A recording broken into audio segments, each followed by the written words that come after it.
나의 사정과 형편을 앞세우기 이전에 옆에 있는 성도들의 사정과 형편을 먼저 생각해서 하나님이시여, 저 사람에게, 저 성도에게, 저 지체에게 하나님의 영광의 빛이, 하나님의 능력의 빛이 더욱더 충만할 수 있기를 바랍니다 하는 마음으로, 나를 앞세우기 전에 내 옆에 있는 사람을 먼저 걱정하고, 내 걱정, 내 코가 석잔데라고 하는 말을 앞세우기 전에, 아이고 하나님, 저 사람이 어떻게 좀 하나님의 은혜 가운데 있으면 좋겠는데요, 서로를 배려하고 사랑하는 마음으로 함께 옆에 있는 사람들에게 하나님의 빛이 충만할 수 있기를 바라는 마음으로 함께 선포하도록 하겠습니다. 빛이 있으라, 빛이 있으라. 그래요. 내가 잘 되기 이전에 내 이웃이 잘 되면 떡구불이 나한테서 떨어지거든요. 그러면 내 이웃도 좋고 나도 좋아지는 거죠. 그런데 내 이웃을 섬기기 전에 나를 먼저 생각을 하면 욕심 가운데 젖어가지고 나밖에 안 보이거든요. 우리가 서로를 사랑하고 배려하고 그렇게 돌보아주고 헌신하는 그런 아름다운 공동체로 세워줄 수 있기를 바랍니다. 그러한 이른바 이타적인, 나보다 옆에 있는 사람을 먼저 생각하는 그런 사람들 가운데 대표적인 사람이 누구이겠어요? 부모이겠죠? 그렇죠? 부모와 자식의 관계가 바로 그러할 것입니다. 예전 속담이라기보다는 들은 말 중에 그런 말이 있죠. 농부는 종자씨를 베개하고 얼어 죽는다. 이런 말을 제가 들은 적이 있어요. 그리고 몇 번 소개한 적도 있었고요. 무슨 얘기예요?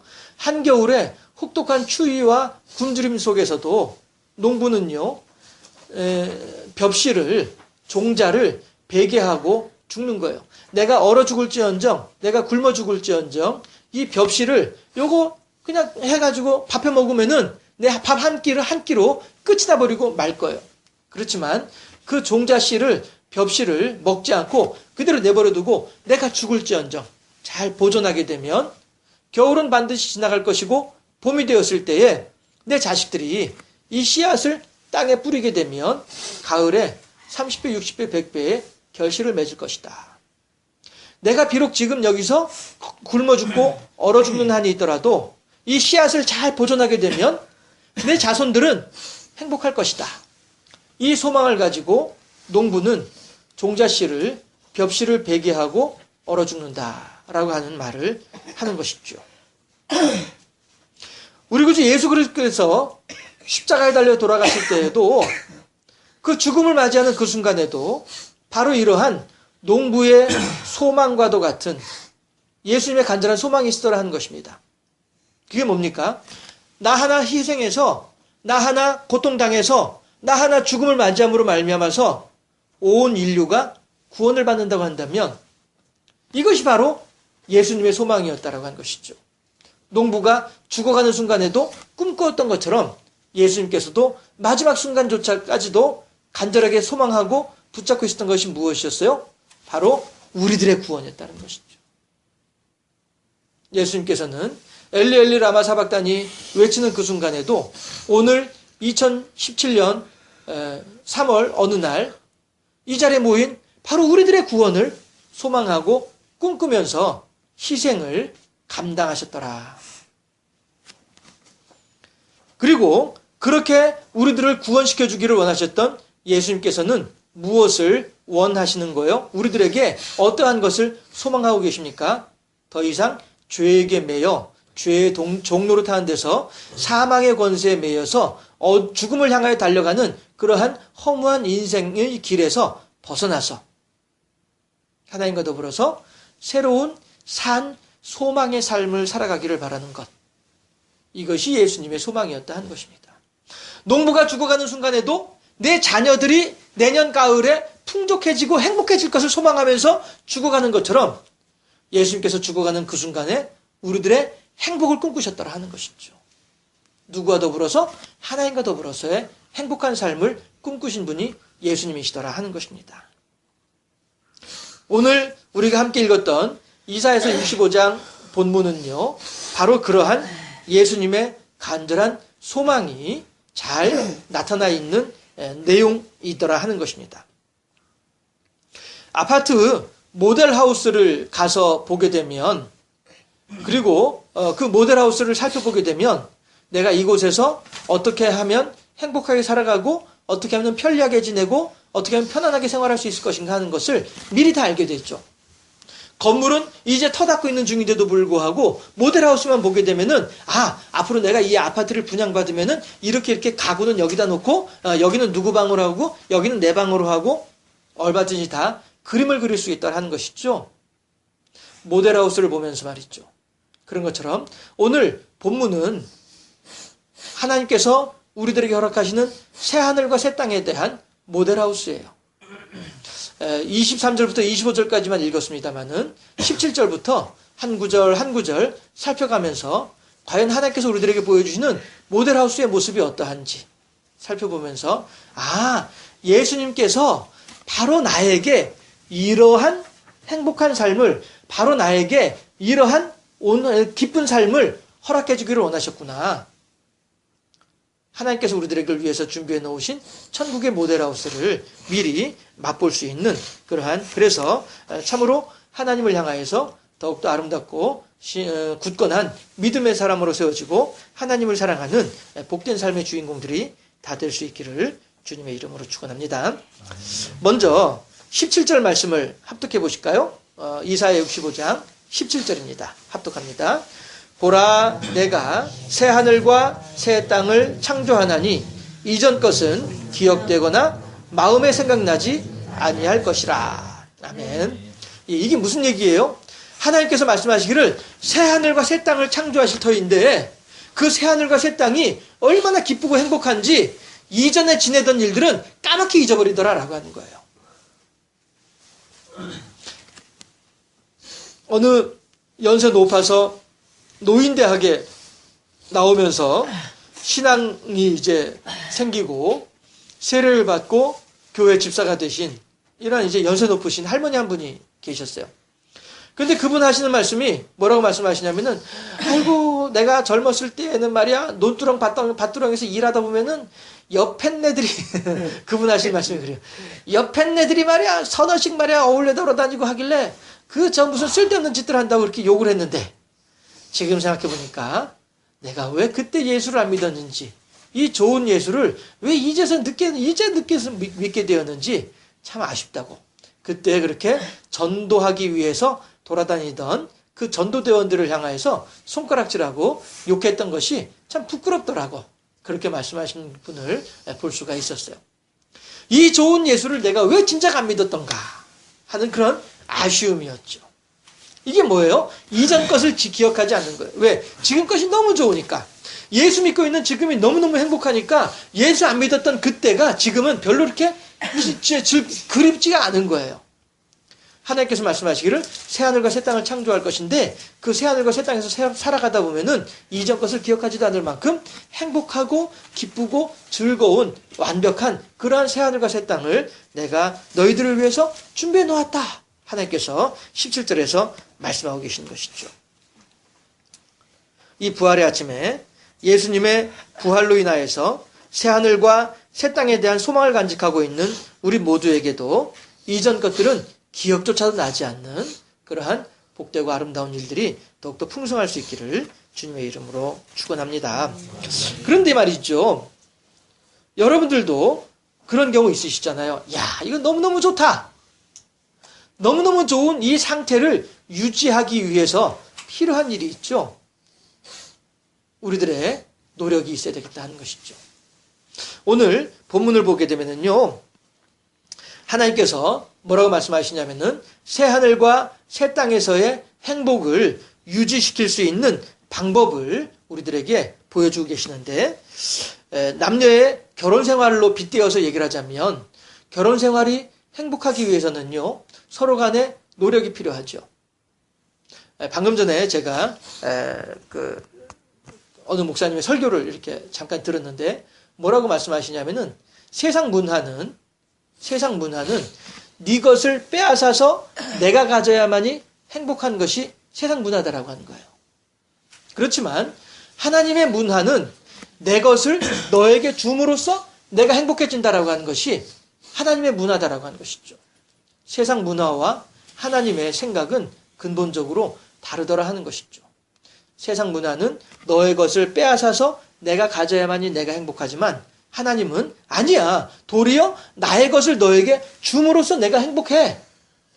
이것이 하나님의 문화다라고 말씀하시는 것을 방금 전에 들었는데요. 그렇습니다. 하나님께서는요, 우리들에게 주고 또 주는 분이 하나님이시더라 하는 거예요.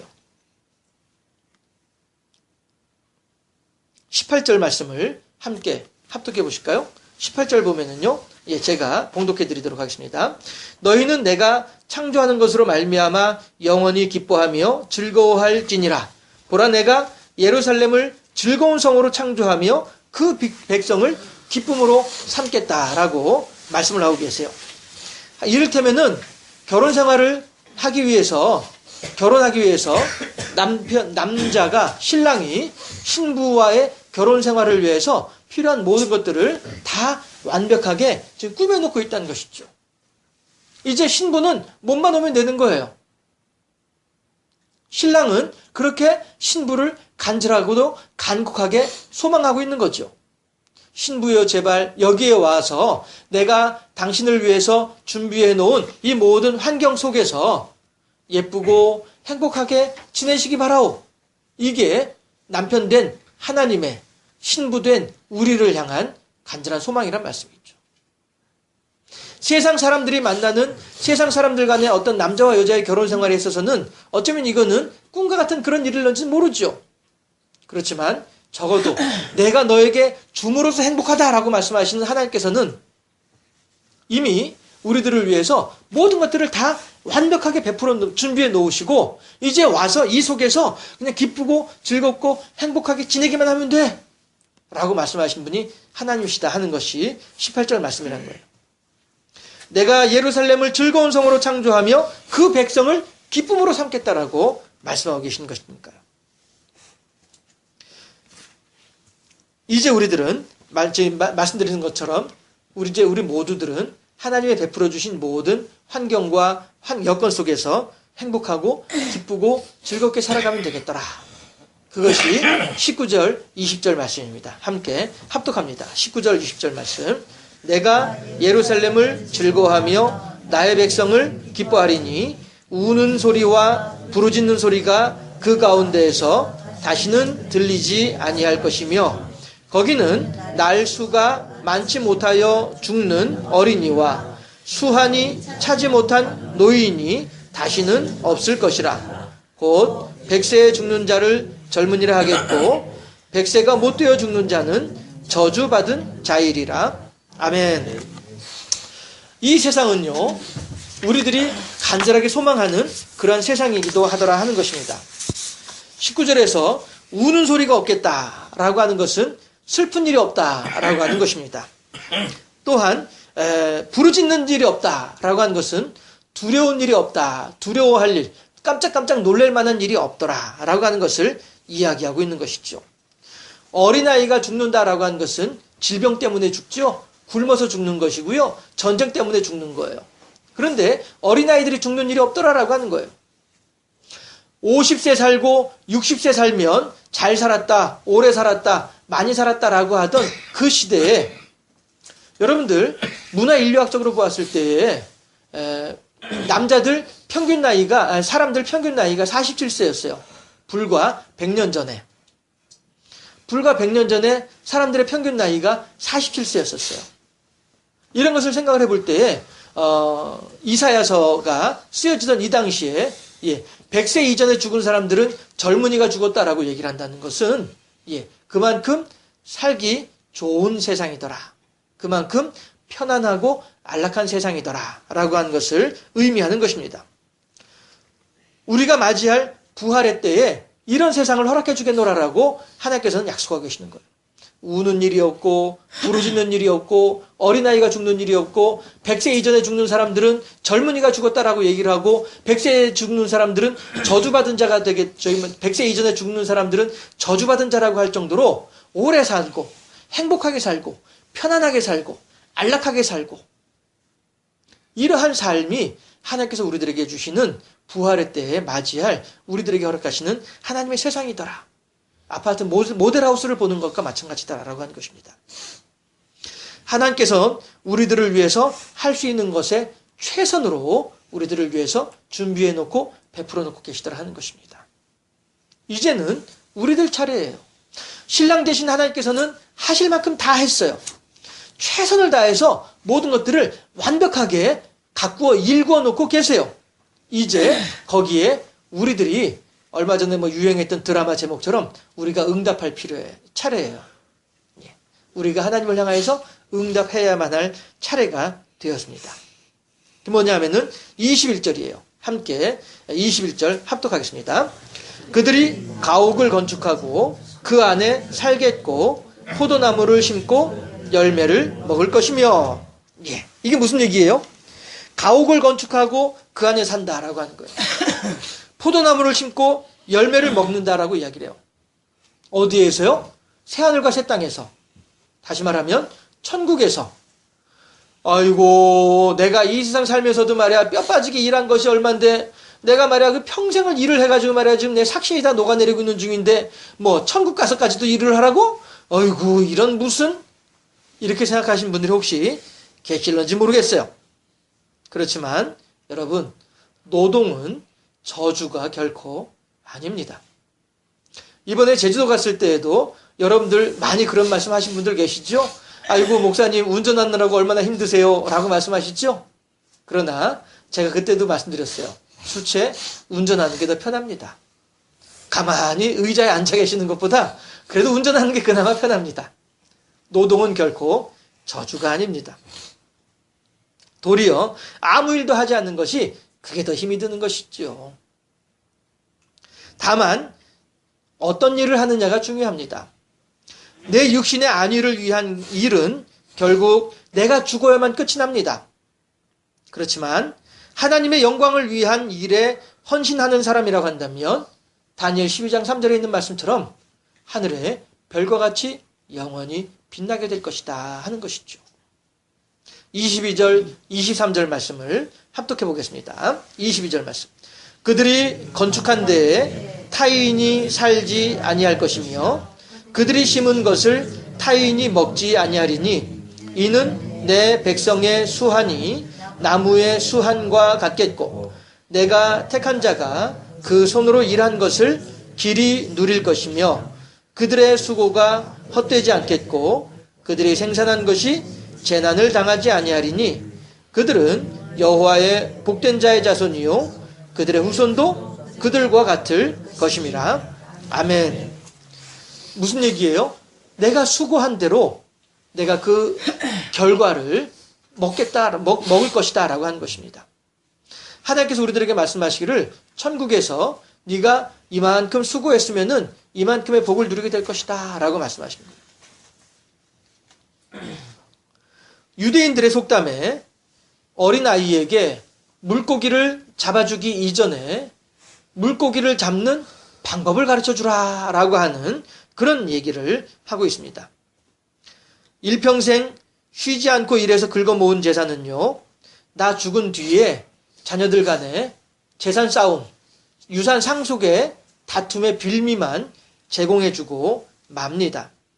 그렇지만 하나님을 향한 수고와 헌신의 유산은 자녀들로 하여금 내가 없는 뒤에도 이 세상을 어떻게 하면 행복하게, 어떻게 하면 보람되게, 어떻게 하면 복되게 살아갈 수 있는지 그 길을 알려주는 유산이 될 수 있더라 하는 것입니다.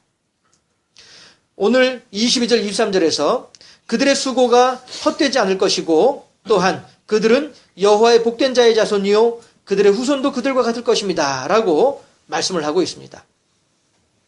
다시 말해서 우리가 맞이하는 참된 부활의 세상은 죽음 이후에 맞이하는 천국이기도 하지만 그 이전에 먼저 오늘 본문에서 말씀하신 것처럼 이 세상을 살아가는 우리들이 하나님의 베풀어 주신 은혜를 만끽하며 그 속에서 감사하며 살아가는 이것이 진정한 의미의 부활의 삶이다라고 하는 것입니다. 다시 말씀드립니다. 하나님의 사랑하시는 경주 생명생 교우 여러분들이요, 우리의 부활은 단지 죽음 이후에 맞이하는 그러한 저 너머에 있는 세상이 결코 아니라고 하는 것입니다. 우리가 하나님의 은혜 안에 있고 하나님을 사랑하며 하나님의 소망에 합당한 사람으로 세워진다고 한다면, 다시 말해서 하나님께서 베풀어 주신 모든 것으로 인하여서 기뻐하고 감사하고 즐거워하는 그러한 신앙의 사람으로 세워진다고 한다면, 바로 오늘이 내 인생에 하나님의 약속하신 부활의 아침인 것을 믿으시기를 간절히 바랍니다. 천국은 죽어서만 가는 곳이 결코 아닙니다. 하나님의 베풀어 주신 이 모든 것, 나의 집, 나의 가정, 나의 직장, 친구들, 교회, 그리고 교인들, 교우들, 이 모든 것들이 이미 하나님께서 나를 위해서 완벽하게 준비해 놓으신 천국의 삶이다라고 하는 것입니다. 아이고, 목사님 그런 말 하지 마시오. 내가 살아가는 동안에 부족한 게 얼마나 많은데, 내가 살아가는 동안에 건강도 없지, 돈도 모자르지, 나 좋아하는 사람도 별로 없지, 내가 부족한 게 얼마나 많은 사람인데 내가 무슨 천국의 삶을 산다고 하는 거야? 목사님 참 정신없는 소리 하시네. 이렇게 말씀하실 분들이 혹시 계실런지 모르겠습니다만, 그건 마치 자녀가 부모를 향하여서 드라마에서 한 번씩 보죠. 대체 엄마가 나한테 해준 게 뭐라고? 아빠가 나를 위해서 뭘 했다고? 우리들은 그런 드라마를 보면서 복장을 치잖아요. 아이고 저 철없는 것, 아이고 저 부모 가슴에 못을 박는 것. 하나님께서 우리들에게 허락하신 것에 대해서 목사님 그런 소리 하지 말아요. 내가 얼마나 부족한 게 많은데. 드라마의 그 철없는 것이나 부모 가슴에 대못을 박는 것이나, 내가 부족한 게 얼마나 많은데, 내가 얼마나 지금 어렵고 힘든데 라고 말하는 성도들이나 하나님 가슴에 못 박는 것은 똑같은 일이더라라고 한 것이죠. 하나님은 이미 우리들을 위해서 최선을 다해서 모든 것들을 베풀어 주고 계세요. 내가 생각할 때는 부족한 것 같고, 내가 보기엔 여전히 없는 것처럼 보이고, 내가 보기엔 여전히 불합리한 것처럼 여겨질런지 모르지만, 그거는 자녀가 바라보는 부모의 모습일 뿐이죠. 부모로서는 이미 그 자녀에게 필요한 모든 것들을 할 수 있는 최선의 것을 다 해주고 있잖아요. 나는 굶어 죽어가면서까지도 내 자녀가 살아날 길은 열어놓고 있으니까. 하나님께서 우리들에게 원하시는 것은 이미 베풀어 주신 모든 환경 속에서, 아이고 그래요 하나님 감사합니다. 우리들의 생각을 바꾸는 것이고, 우리들의 관점을 바꾸는 것이고, 우리들의 마음을 바꾸는 것이더라 하는 것입니다. 여러분, 하나님께서 오늘 본문을 통해서 우리들에게 주시는 부활의 아침이라고 하는 그 새하늘과 새 땅이라고 하는 것은 머나먼 저곳에 있는 미래의 일이 결코 아닙니다. 다만 우리가 하나님을 향하여서 감사합니다 고백하는 그 순간이 바로 내 인생의 참다운 부활의 아침을 맞이하는 순간이 되는 것이다 라고 하는 것입니다. 더욱 하나님의 은혜 중에 감사하며 행복한 오늘을 살아가는 믿음의 사람으로 세워지는 우리 모두가 될 수 있기를 바랍니다. 그런 믿음의 유산을 자녀들에게 물려줌으로써 우리의 자녀들 또한 마찬가지로 하나님과 더불어서 누구보다도 행복한 사람으로 세워질 수 있는 참된 노동, 참다운 의미의 헌신을 감당함으로써 하나님을 기쁘시게 하고 영화롭게 하는 우리 모두가 될 수 있기를 바랍니다. 부활하신 예수님은요, 오늘도 살아계셔서 우리들과 함께 계시면서 이러한 삶을 살아갈 수 있기를 소망하고 계신다는 것입니다. 마지막으로 본문 24절, 25절 함께 합독하고 기도하고 마치도록 하겠습니다. 24절 말씀. 그들이 부르기 전에 내가 응답하겠고 그들이 말을 마치기 전에 내가 들을 것이며 이리와 어린 양이 함께 먹을 것이며 사자가 소처럼 짚을 먹을 것이며 뱀은 흙을 양식으로 삼을 것이니 나의 성산에서는 해함도 없겠고 상함도 없으리라. 여호와께서 말씀하시니라. 아멘. 다시 한번 당부의 말씀을 드립니다. 내 삶을 돌아보면 여전히 부족하고 내 환경을 돌아보면 여전히 없는 것이 많다라고 느끼실런지 모르지만 믿음의 시각으로 믿음의 눈으로 다시 한번 살펴보고 돌아보세요. 하나님께서 내게 베풀어 준 은혜가 얼마나 큰지, 하나님의 새하늘과 새 땅이 과연 나의 삶에 어떠한 모습으로 나타나 있는지 그것을 발견하는 그 순간이 바로 오늘 24절 25절과도 같은 행복하고 정말로 이런 세상이 있을까 싶을 정도의 행복한 삶을 삶이 펼쳐지게 되는 그날인 것을 알고 오늘을 살아가는 우리들이 바로 오늘을 내 인생의 새로운 부활의 아침으로, 오늘을 바로 하나님께서 내 인생에 베풀어 주시는 새하늘과 새 땅의 천국의 삶으로 생각하며 하나님과 더불어서 행복한 삶을 살아가는 우리 모두 될 수 있기를 주님의 이름으로 축원합니다. 기도하겠습니다.